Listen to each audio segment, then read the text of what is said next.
Assalamualaikum saudara warahmatullahi wabarakatuh. Kali ini kita membahas air putih ya. Sejak masa kerajaan di Nusantara itu pernah terkenal dengan pengobatan pakai air putih. Baik itu dukun, kiai, paranormal dan lain-lain ya. Itu kalau mengobati orang sakit atau keracunan dan lain-lain itu menggunakan air putih.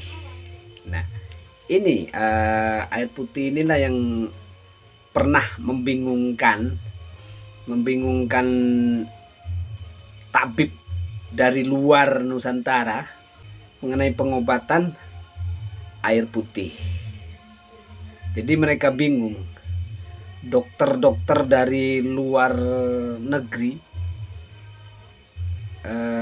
sempat kebingungan, bisa mengobati penyakit dalam menggunakan air putih.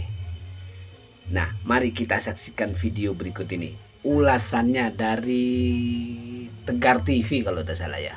Mari kita saksikan. Saat Bapak divonis tertular COVID-19 nih ya, apa yang pertama sekali ada dalam pikiran Bapak? Baik-baik saja. Jadi maksudnya saya sangat-sangat pede karena pada waktu itu ya. Jadi ini perhatikan perjalanan kepedean saya gitu. Nah, ada pede, nanti Anda pede, nanti pede lagi. Nah, itu tidak percaya diri. Nah, itu kenapa pede? Karena based on statistik. Jadi sebelum terjadi kena itu saya mempelajari statistik. Oh, kalau below 50 terus kemudian itu 99,sekian% sehat. Apalagi kalau istilahnya tidak ada penyakit bawaan begitu ya. Saya kan tidak ada penyakit bawaan. Begitu kurang minum, saya mulai begitu saya menggigil saya ngebel lagi. Harus air hangat. Nah ini. Jadi kalau saya di sini ditanya, pentingnya coba pertanyaan saya begini. Ini ilmiah. Tabayun boleh buka ayo data ilmiah. Kalau obat belum tentu, masih di dalam riset. TCO masih belum tentu. Minyak kayu putih katanya masih belum tentu semuanya. Tapi pertanyaan saya, obat ada efek negatifnya? Iya, ada macam-macam. Tapi kalau air putih ada efek negatifnya? Ada kalau terlalu banyak. Nah sekarang gini, berapa saya tanya sama teman-teman, berapa ukuran air putih? 8 gelas. Salah loh, 8 gelas loki atau 8 gelas 1 liter. Yang benar tuh sesuai dengan berat badan. Kok Anda beratnya 100 kilo, binaraga minumnya 8 gelas loki ya salah. Pak ya 250 cc tetap kurang. 100 kilo, 8 gelas, 250 cc tetap kurang. Baca buku itu di Dr. F. Beckman Hellick itu jadi dia ngomong begini, bahwa manusia itu butuh air. Air berapa? Minimal 30 cc per kilogram berat badan. Saya misalnya bobot 80 kilo dengan tinggi 183.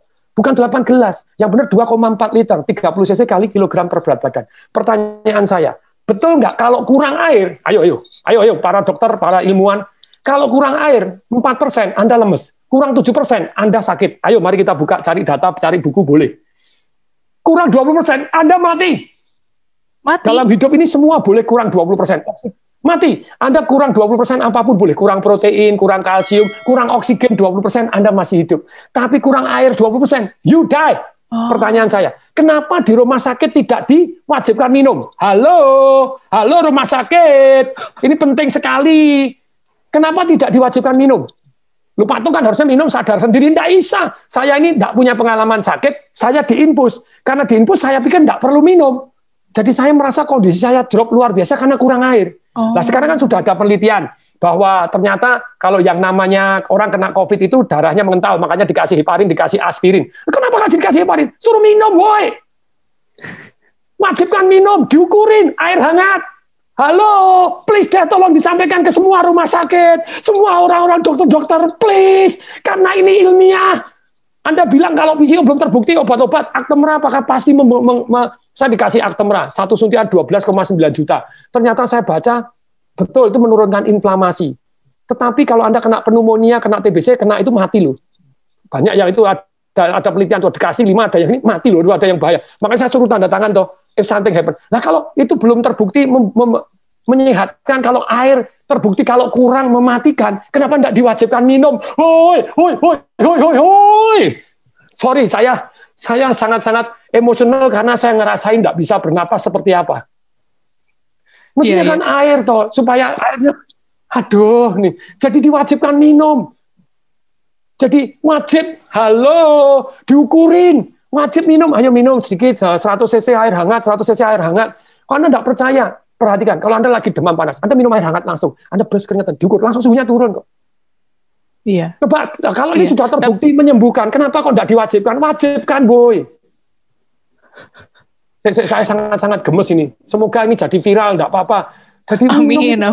Diwajibkan. Jadi jangan obat doang, jangan infus doang. Kok memang kurang, harus wajib dijami. Sekian minum sudah belum, diukurin, diiniin, kasih air hangat. Nah kan tubuhnya jadi darahnya jadi mengalir lebih lancar. Terbukti. Wajibkan dong, minum. Lebih kemungkinan sehat lebih tinggi daripada Anda tidak perhatian terhadap mereka minum nggak. Ketika orang lemes, gini diinfus terus kemudian tidak minum, lah ya kasihan toh ya. Nanti dites darah tidak keluar, dianggap darahnya mengental. Setelah mengental dikasih heparin, dikasih aspirin. Aduh, suruh minum. Wajib. Minum air putih hangat ya. Air putih hangat itu yang paling penting ya, Pak Atung ya. Dan ukurannya 30 cc per kilogram berat badan. Karena tadi kalau air terbukti penting, kenapa tidak diwajibkan minum air? Pernapasan penting, kenapa tidak diwajibkan? Jadi jangan hanya obat boleh, please deh. Sejauh Anda tahu boleh, tapi kalau air terbukti kurang mematikan, kenapa tidak diwajibkan minum air? Air hangat, hoi. Kalau air sudah terbukti gini, ya harus kasih deh. VCO sambil jalan, kenapa Anda? Itu Pak, itu masih mitos, belum terbukti. Loh, kalau belum terbukti, obat Anda apakah sudah pasti terbukti? Kalau obat sama-sama belum terbukti, ini efeknya lebih ringan dan kalau Anda percaya enggak, kalau Anda yang sakit, saya enggak memujikan Anda sakit, siapapun Anda yang sakit, apapun dilakukan loh.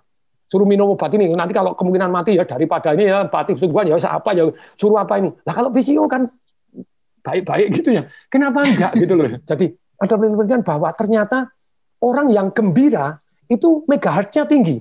Orang yang marah megahertznya rendah. Dan orang yang megahertznya rendah kena sakit macam-macam.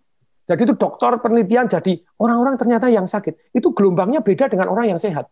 Nah kalau orangnya supaya gelombangnya naik, nah itu ada perasaan bersyukur, penuh harapan, terus kemudian juga nyanyi-nyanyi, itu nyanyinya tentu saja nyanyi yang gembira, nyanyi yang sedih-sedih gitu. Terus kemudian ketawa tanpa sebab. Sekarang hati yang gembira, boleh kok ayo tabayun kepada saya buka-bukaan zata gitu ya.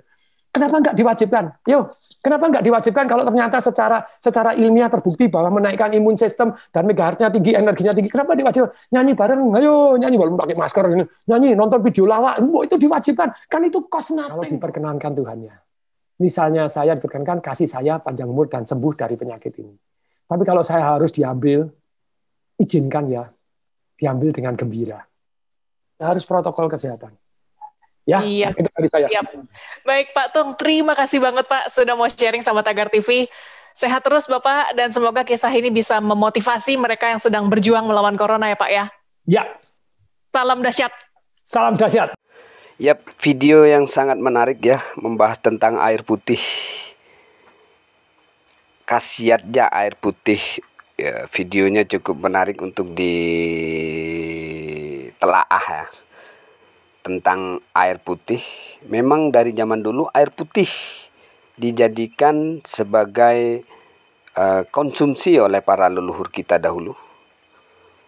Dari zaman kerajaan sampai sekarang. Bahkan dahulu itu leluhur kita kalau membuat perkampungan atau hunian harus dekat dengan sumber mata air.